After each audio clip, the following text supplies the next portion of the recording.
नमस्कार, मी Tanaya. News अनकटच्या top 15 मध्ये आपलं स्वागत. पाहूयात देश विदेशातील काही महत्त्वाच्या घडामोडी. पंतप्रधान नरेंद्र मोदी यांनी आज जम्मू आणि काश्मीरच्या दौऱ्यादरम्यान चिनाब पुलाचं उद्घाटन केले.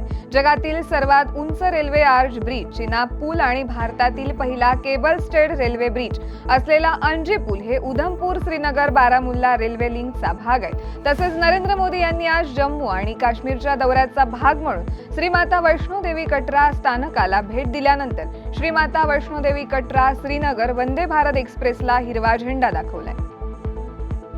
पंतप्रधान नरेंद्र मोदी यांनी आज भारतातील तरुणांच्या जागतिक कामगिरीवर प्रकाश टाकलाय आणि म्हटलंय की देशातील तरुणांनी जागतिक स्तरावर एक ठसा उमटवलाय. केंद्रातील एनडीए सरकारला 11 वर्ष पूर्ण होत आहेत. मोदींनी तरुणांना गतिमानता, नवोपक्रम आणि दृढ निश्चयाचं प्रतीक म्हणून वर्णन केलंय. ते म्हणाले की गेल्या 11 वर्षात देशाच्या विकासाला युवा शक्तीच्या अतुलनीय ऊर्जेमुळे आणि दृढ निश्चयाने चालना मिळाली आहे. अमेरिकेचे राष्ट्राध्यक्ष डोनाल्ड ट्रम्प आणि त्यांचे माजी सल्लागार एलॉन मस्क यांच्यातील मतभेद उघडकीस आले. टेक अब्जाधीशांनी ट्रम्पच्या कर आणि बजेट कायद्यावर टीका केल्यानंतर दोन्ही अब्जाधीशांनी एकमेकांवर टीका केली आहे. दोन्ही अब्जाधीशांनी त्यांच्या मालकीच्या सोशल मीडिया साइट्सवर एकमेकांवर टीका करत हा वाद आणखी वाढवलाय. रिझर्व्ह बँक ऑफ इंडियानं आज झालेल्या MPC अर्थात मॉनिटरी पॉलिसी कमिटी बैठकीत मोठा निर्णय घेतलाय. रेपो रेट तब्बल 50 बेसिस पॉइंटनं कमी करण्यास या बैठकीतील 6 सदस्यांनी मंजुरी दिली आहे. रिझर्व्ह बँक ऑफ इंडियाचे गव्हर्नर संजय मल्होत्रा यांनी या संदर्भात माहिती दिली आहे. सलग तिसऱ्यांदा RBIनं व्याजदरात कपात केल्यामुळे याचा सकारात्मक परिणाम भारतीय बाजारपेठेत दिसण्याची शक्यता वर्तवली जाते. राफेल लढाऊ विमानांसाठी लागणारे महत्त्वाचे भाग आता टाटा समूहाकडून भारतात तयार केले जाणार आहेत. टाटा ॲडव्हान्स सिस्टम ही राफेल लढाऊ विमान फ्युजलेजचे उत्पादन करणार आहे. याकरिता दसॉल्ट एव्हिएशन बरोबर 4 प्रोडक्शन ट्रान्सफर करार केले असल्याची माहिती कंपनीनं दिली आहे. हे उत्पादन भारतीय तसेच जागतिक बाजारपेठांसाठी केले जाणार असून यामुळे सरकारच्या मेक इन इंडिया मोहिमेला चालना मिळणार आहे. माजी परराष्ट्र मंत्री आणि पाकिस्तान पीपल्स पार्टीचे अध्यक्ष बिलावल भुट्टो झरदारी यांनी सिंधू पाणी करार स्थगित करण्याच्या भारताच्या निर्णयावर अणुयुद्धाची धमकी दिली आहे. बिलावल भुट्टो झरदारी हे सध्या अमेरिकेत आहेत. त्यांनी वॉशिंग्टन मधील मध्य पूर्व संस्थेत पुन्हा एकदा भारताविरुद्ध गरळ ओकली आहे. सिंधू पाणी कराराचे उल्लंघन करून भारत पाकिस्तानच्या जलसंपत्तीचा नाश करते. पाण्यावरून पहिल्या अणुयुद्धाचा पाया रचला जातोय असंही ते म्हणाले. ऑपरेशन सिंदूर अंतर्गत भारत सरकारच्या सुरू असलेल्या राजनैतिक संपर्काचा आणि दहशतवादाविरुद्ध शून्य सहिष्णुता धोरणाचे अटल पालन हा भाग म्हणून भाजप खासदार रविशंकर प्रसाद यांच्या नेतृत्वाखालील सर्वपक्षीय शिष्टमंडळ जर्मनीत पोहोचले. जर्मनीतील भारताचे राजदूत अजित गुप्ते यांनी बर्लिनमध्ये 9 सदस्यांच्या शिष्टमंडळाचं स्वागत केलंय. केरळमध्ये ज्येष्ठ काँग्रेस नेते आणि केरळ प्रदेश काँग्रेस कमिटीचे माजी अध्यक्ष थेन्नाला बालकृष्ण पिल्लई यांचं आज सकाळी वयाच्या 95व्या वर्षी निधन झाले. ते तिरुवनंतपुरम येथील एका खासगी रुग्णालयात वयोमानाशी संबंधित आजारावर उपचार घेत होते.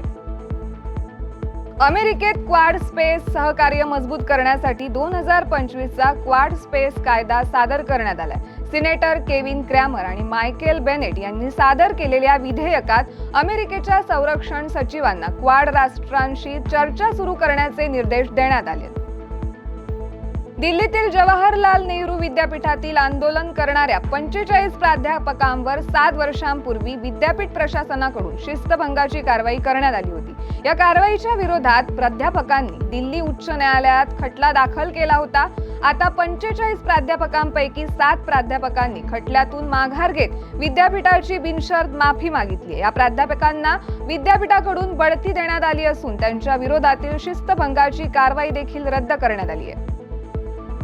उपराष्ट्रपती जगदीप धनखड आज हिमाचल प्रदेशच्या 2 दिवसांच्या दौऱ्यावर शिमला येथे पोहोचले. ते हेलिकॉप्टरने शिमला येथील अन्नाडेल हेलिपॅडवर उतरलेत, जिथे त्यांचं राज्यपाल शिवप्रताप शुक्ला, मुख्यमंत्री सुखविंदर सिंह सुखू, उपमुख्यमंत्री मुकेश अग्निहोत्री, सार्वजनिक बांधकाम मंत्री विक्रमादित्य सिंह, पोलीस महासंचालक आणि वरिष्ठ लष्करी अधिकाऱ्यांनी त्यांचं स्वागत केलंय.